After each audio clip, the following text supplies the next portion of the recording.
अगले दिन देसी लड़का फिर उसी क्लब में पहुंचा। इस बार माहौल और भी गर्म था। क्लब की भीड़ फाइटिंग देखने के लिए पगला गई थी। भीड़ के बीच में मौजूद था एक खूंखार फाइटर जिसे लोग बिग मैन कहते थे। वो एक बंदे को बुरी तरह धो रहा था। उसने अब तक कई लोगों को पटक चुका था और उसकी नज़र अब देसी लड़के पर थी। बिग मैन ने लड़ाई शुरू करने से पहले एक चाल चली। उसने एक लड़की को सबके सामने छेड़ा। जब उसका बॉयफ्रेंड उसे बचाने दौड़ा तो बिग मैन ने उसे पीटना शुरू कर दिया। इससे भीड़ में और खौफ फैल गया। देसी लड़के को ये सब देखकर गुस्सा आ गया। वो जानता था अगर नहीं लड़ा तो बिग मैन उस मासूम को पीट पीट कर अधमरा कर देगा। इस वजह से बिना एक शब्द बोले देसी लड़का फाइट के लिए तैयार हो गया। उस दिन फिर वही गैंगस्टर ने पूरे जोश से देसी लड़के पर दुगना दाव लगाया। जैसे ही बिग मैन ने हमला शुरू किया देसी लड़के ने उसके मुंह पे जोरदार लात दे मारी। वो धड़ाम से जमीन पर गिर पड़ा। बिग मैन जैसे ही उठा देसी लड़के ने उसे मौका ही नहीं दिया। लातों घूंसों से पीट डाला। फिर उसने सीधा उछल के उसके सिर पे कोहनी दे मारी। उसका दिमाग चकरा गया। अभी वो कुछ समझ पाता उससे पहले देसी लड़का फिर उछल गया। घुटने जमाए कंधों पर और दोनों कोहनियों से ऐसा फटका मारा सिर में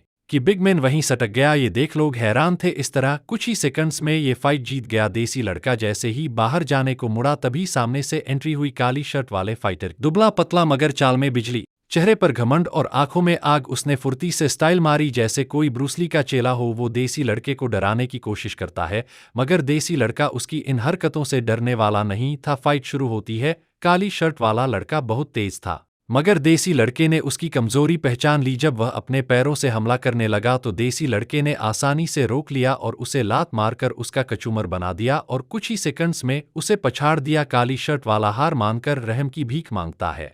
देसी लड़का उसे छोड़ देता है और जाने लगता है। तभी वो पीछे से फिर कूद पड़ा लेकिन देसी लड़का तैयार था। एक झटके में पलटा और उछलकर ऐसा वार किया कि वो सीधा जमीन चाट गया। फिर उसकी दोबारा उठने की हिम्मत नहीं हुई।